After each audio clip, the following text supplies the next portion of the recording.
This is Phil from Whitechapel, and you're watching RockAndMetalNewz. Hey, this is Chris and Lamb of God. You're watching Rock and Metal News.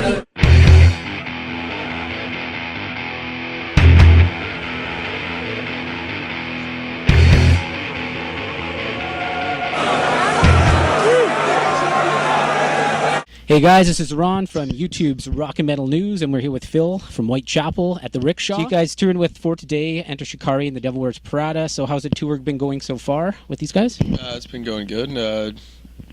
Expected high expectations for this tour. Devil Wears Prada is a great band and great dudes, and they pull very well, and all the bands on the tour do very well, and it's just great to be a part of it. Great. Now, so you guys are just released the new EP titled Recorrupted. Okay, the new song Section 8 on it. Very cool lyrics. Like the lyrics on that. Did you write the lyrics yourself, or was that a collaboration between the band? Yeah. I write all the lyrics myself. Yeah, I wrote all of those lyrics. Okay, now I like the part of the lyrics there where now society's future cries can be heard in present day. Just comments on that song and sort of what that song's about, and it kind of relates to what's going on today. Yeah, I mean, Section 8 is it's a military term for I guess mentally unstable soldiers and stuff like that, and I just kind of applied that to just people that aren't in the military or anything. I mean, a lot of people just kind of blame everyone else for everything, and it's honestly it's all of our fault. It's not just I mean, the people that are in charge kind of it's like a organized government and everything, but people blame that, but at the same time we have the opportunity to stand up and actually change the world, but we just we don't really do that. We just kind of just sit back and let it happen. And and that line that you were talking about is just kind of it's kind of just it's our generation after us is going to suffer if we don't fix what's going on right now. I mean, there's there's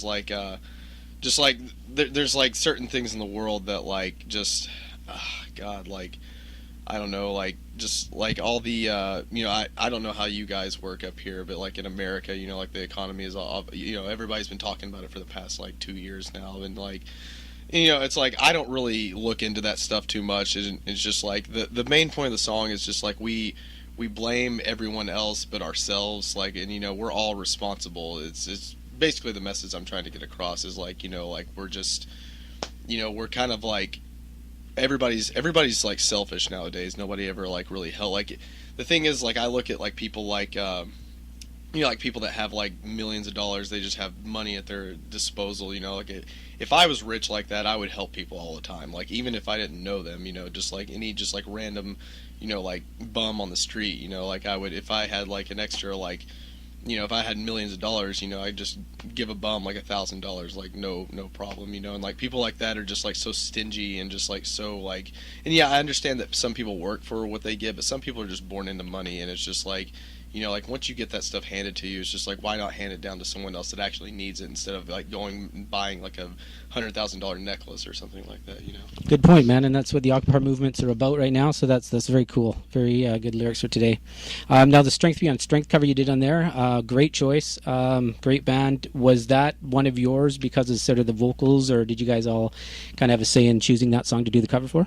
Yeah, I mean, it's already been done before, and when you do a cover song, it's kind of hard to do something like that will actually, I don't know, we were kind of thinking to ourselves, well, if we do a metal cover, we're a metal band, it's just kind of, I don't know, but we thought, Pantera is they're a huge, influential band in just metal in general, and basically we just kind of thought to ourselves, I mean, there's no really other song that we could do that would actually be taken seriously. There's a lot of bands that cover just really off the wall songs, a metal band will cover a pop song or something like that. And we just thought, well, we'll just take a Pantera song and just put it in our own, make it our own style, and that's pretty much what that was about. But we kind of all we all threw around ideas, and we wanted to make something that we could actually make heavy, and it's hard to make certain songs pop songs heavy and everything like that. So we just thought taking a Pantera song that's already heavy and make it our own, and make it our own sort of heavy, I guess. Right on. Good choice. So you guys mentioned on your Facebook a couple times that you guys were writing a full-length record. Can you tell us more about this, and when you guys are sort of going in the studio, when it could possibly be released, or from next year? Yeah, I mean it's all just kind of like in the air now. Like we're scheduled to go in the studio about like February or so, and from there, I mean, I have no idea on our release date. I mean, if I had to guess or just like give any sort of like estimate, it'd be like summer of next year. Okay, cool.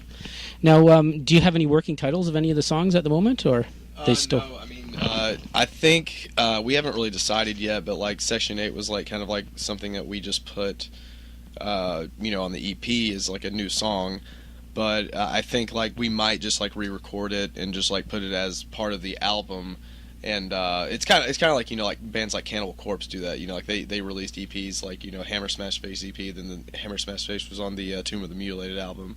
And I mean I figure that would be cool just to re-record it. And like we can honestly just re-record it. If we don't like it, we can just keep the regular one and just not even release it on the album. But we don't have anything really. We have a bunch of stuff that we're working on right now, but like nothing set in stone other than the actual song that we've already written, Section 8.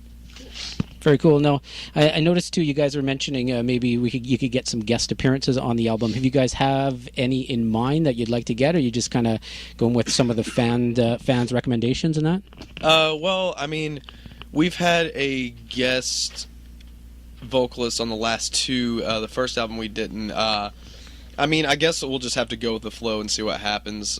Because, I mean, there's guest vocalists out there that could easily make the album, but it's just it's a matter of like actually being able to get them and have them find the time to actually do it. But we'll just have to see what happens. Perfect. Okay.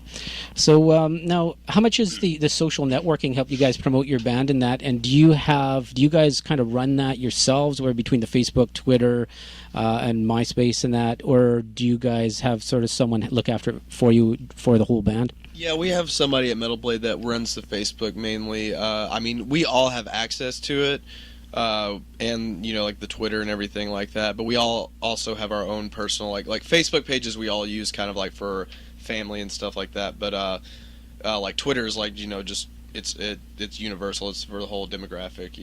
We use it for anyone that wants to follow us. Anyone they can get updates on. We all post stuff about personal live stuff and like. Band related stuff too, like on tour. I mean, like it definitely helps though, for sure. I mean, like social networking has been a huge advance in like promoting bands and stuff like that. Because like back in the day, like bands like Metallica and like all that, they didn't have like internet and stuff like that. I mean, they did, but it wasn't like social networking was like kind of like the big like what was it? MySpace came out like 1998 or 9 or something like that. It's basically 21st century is whenever like social networking came in, and like late 20th century, like all these bands just had to go out and tour. They just had to go do what they did, and like it was all like word of mouth and flyers and stuff like that. Perfect. Now about you guys, we have some listeners here, and RZ was asking about will you guys be playing, say, the Warped Tour or Mayhem Festival or Summer Slaughter, Sonosphere? Do you guys got any festivals lined up for 2012? I mean, like we don't. I don't know if we're really able to actually announce that yet, but like we've definitely got something in the works for that. I don't know exactly if it's going to be Summer Slaughter, Warped Tour, probably not. I'm just going to go ahead and say probably not, but. Mayhem is definitely, those are all definitely, I guess, I can't think of the word. I mean, it's definitely likely to happen. Yeah, I mean, it's definitely likely to happen. Like Mayhem or Summer Slaughter, probably not, because we just did it this past year, and Warped Tour, I don't, I don't know. I'm just basically gonna say I don't know yet. I mean, I don't know if I can really say anything. Okay, man, that's great. Just maybe a couple more. So, what are your plans just say, what are your plans for the rest of this year and in the first quarter of next? Is it you guys taking time off, or is it just going to focus on writing and things? Yeah, it's all just about the next album. We're not going to be doing any touring until like spring of next year after this. Yeah. Hey guys, this is Ron from YouTube's Rock and Metal News with a CD review of the new Opeth album called Heritage.